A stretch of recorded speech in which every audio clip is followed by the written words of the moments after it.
Welcome to Joyfully Resilient Podcast, the show that will remind you that you're not alone and leave you empowered to seek the abundant life that God has for you. I'm your host, Devela Miles, and in case no one has told you today, you belong here and you have a greater purpose. Let's do this. Hello. Welcome to my very first recorded podcast. As scary as that might seem, I am super excited to try this out. I wanted to share something that has been basically a revelation over the past few weeks, that has really caused me to stop and think every single day. So I shared it in a couple episodes back where my brother has had issues with his heart condition and now COPD.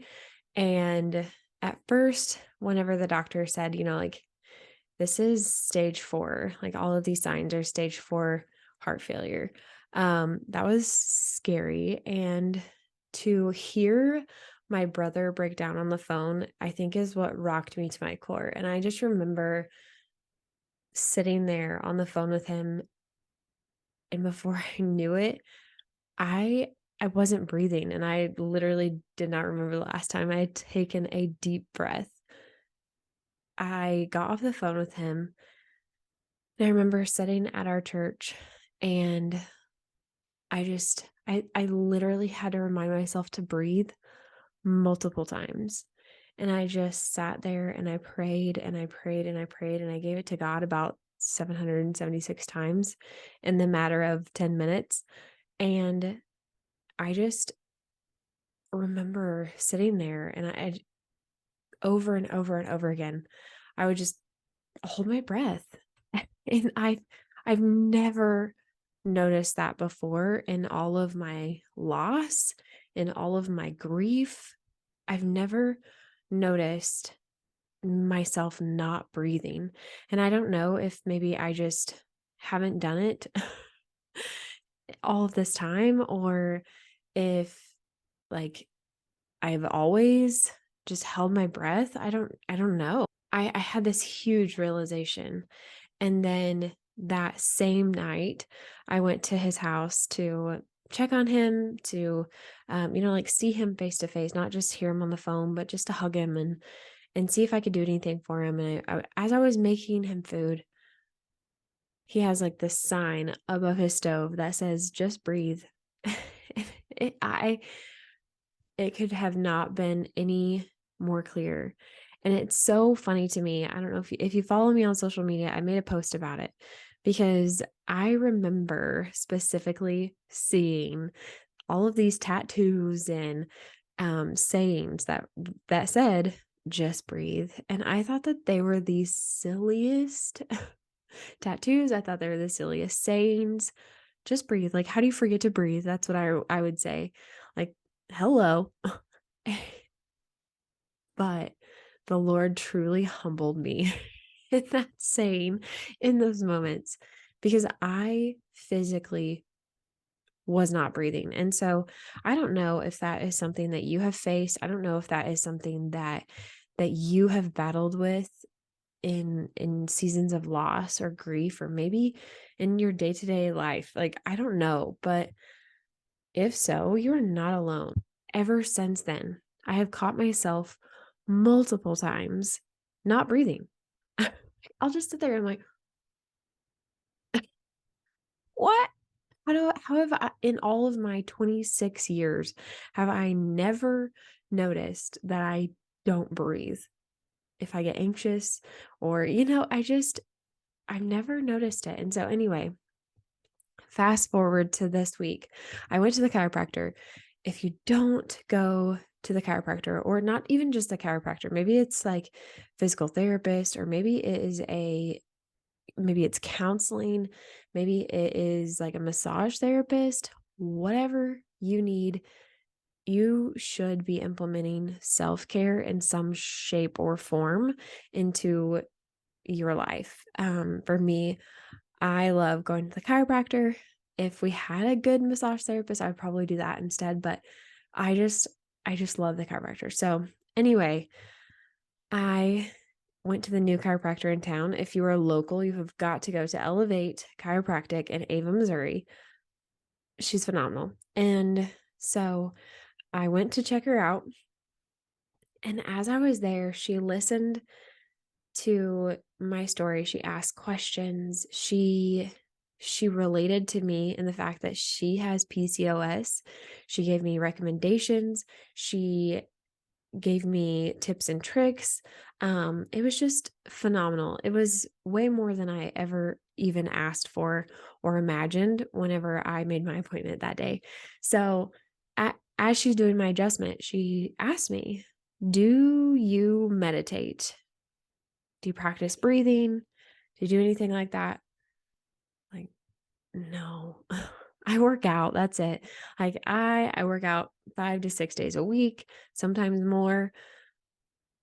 I mean, if you would consider that meditating. And well, I can tell that you hold your anxiety or your stress like internally, and meditation will really help you with that breath work and breathing and again, here's this word, breathe. And I just was stopped me in my tracks. I'm like, really? Okay. All right. I'm going to give it a shot. You're right. Okay. And so she even said like maybe that could have been a cause to your miscarriages. Maybe that is something that like maybe your body internally is so tense that it just can't allow for a healthy pregnancy. Like who would have thought? So she gave me a book which is called The 12 Stages of Healing. And oh my goodness, I no more barely opened this book, and it already talks about how when life hits, we just want to rush our way through it. We just want it to be done and over with. Like it hit, okay, now like I'm done. I just want to ignore it and move on and suppress it. And I took a step back. I'm like, yeah, that was me with my miscarriage. And miscarriages are so easy to do because no one knows externally. Like it's not something that you just wear on your face. Um, it's you don't hold a sign that says like I'm miscarrying. Like it doesn't happen like that. It's easy for you to just keep on going and to basically ignore it externally, like when you're out in public. So anyway, that was the realization that I had through several of my miscarriages when before I was open and honest about them. And again, I know I said that I wasn't going to come back here, but this is kind of like full circle. So anyway, we are we're talking about how like when we want to rush through it, we aren't able to heal through it. We aren't able to take what we need to from it to get to the next stage of life. And I was like, holy cow, like that is so true. Like that is I get that. I see that now. 7 miscarriages in, I finally got it. I got the memo, and I I was able to reflect and ask myself, what am I learning from this? What am I gaining from this? Even though it doesn't feel like a lot, if any, you still gain something from that story. And so um it really just rocked me in the sense of like I am not processing physically. I might be processing spiritually. Like I give it to God 110 times, but again, am I by giving it to God, am I trying to ignore it? Or am I really like giving it to God and allowing him to work through me in a way that strengthens me and allows me to grow and to flourish the way that I'm supposed to. So, ever since then, I have been I told Caleb the other day, I'm like, why do they call it meditating? Like, that is just like a scary word. Like, it's weird. Like, why don't we call it just breathing? Because that's literally what it is. So, I have been meditating, and I call it meditating.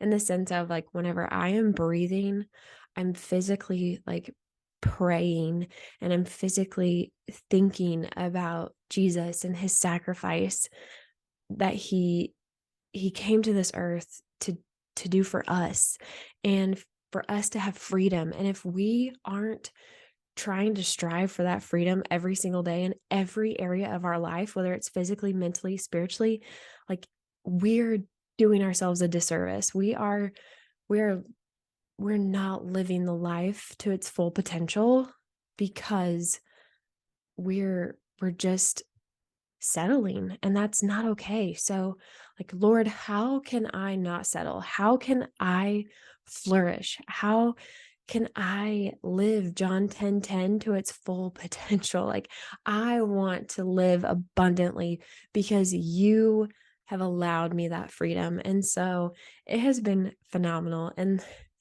another little nugget, we had a girls' night at our church this Friday, and she talked about breathing, and we even did a breathing exercise, like box breathing, halfway through like one of the sessions, and I was like, what? It's like whenever you see a car that you want, and then after that you see like 100 cars after that. Like, this is literally the way it's been with this breathing concept, like breathe. So anyway, Joyce Meyer is the one that was like that we were watching. It was her like women's girls' night conference kind of thing, like virtually. And she literally said, when anxiety hits, a lot of times we hold our breath, and that can do a lot of damage. And I was like, here it is again. Like, I'm hearing this over and over and over, and I'm learning that I have internally damaged myself for so long. And so if you feel like you're just battling, you're like literally trudging through the mud, like, you're not alone, for one, and two, take a minute to breathe. Take a minute to just sit, feel the feelings, and let them go. But let them go in a healthy way. Let them go, give them to God, and ask God to work through you in these seasons, through this muck. And I'm just excited. I'm excited for the growth and the healing that's to come. And so breathe. Like, maybe that's my word for 2023 here. I thought it was servanthood. Like, of course you can have hundreds of words, but like, God is truly showing me, yes, you might have healed in 2022 spiritually, but you have got to heal physically. You've got to heal 110%, and that starts like internally. And so I've downloaded the app called Headspace. I've meditated, and just honestly, there's been several times I've just turned on worship music and just sat and truly take a deep breath in through my nose, out through my mouth. And the first time I did it, I literally thought to myself, I don't know the last time that I have physically taken a deep breath in and out. Like, is that not crazy? Like, huh. And you would think I would, especially like an asthmatic like myself. Like, you would think I'd be practicing breath work, but nope, no. And so, as crazy as it sounds, like, God is just reminding me over and over and over to breathe in his presence, to breathe in his goodness, to breathe in his peace. And I am so excited to see where he takes me through this.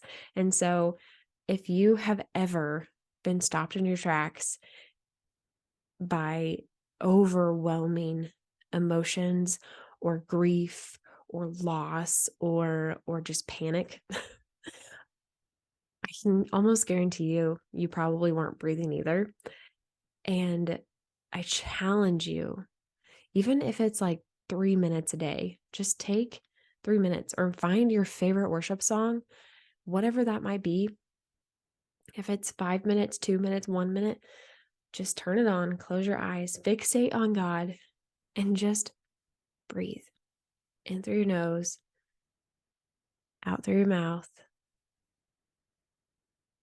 And whenever you start to squirrel like I do, because I swear I have ADHD, just bring it back. Focus on Jesus. Focus on the gratitude or the vision that God has for you, and just breathe in his presence. It has made a huge difference in me this past week. And I'm, again, like I said, I'm so excited to see where God takes me. And so I am challenging you to come right alongside of me and let's do this together because, anyway, again, it's not really like much of a pump up. It might even sound like crazy, and I don't care. I don't care. I shared today at church that like we are all crazy. Like we all have some sort of level of crazy, and my crazy just happens to be for chasing Jesus, chasing the word that he has for me and the ways that he challenges me to share that with you. So I hope that this encourages you in the weirdest way possible, but in a way that like pushes you out of your comfort zone and challenges you to just grow and flourish and truly live John 10:10 out in a way that is beautiful. Thank you so much for listening to today's episode. If this podcast hit you in the heartstrings or you know someone who can relate, it would mean the world to me if you would leave a rate and review on whatever platform you're listening on. Share it with your friends, post it on social media, and tag me so I can personally thank you for tuning in and allowing me to get real and vulnerable with you. I cannot wait to see you on the next episode with me. Have the best day, friend.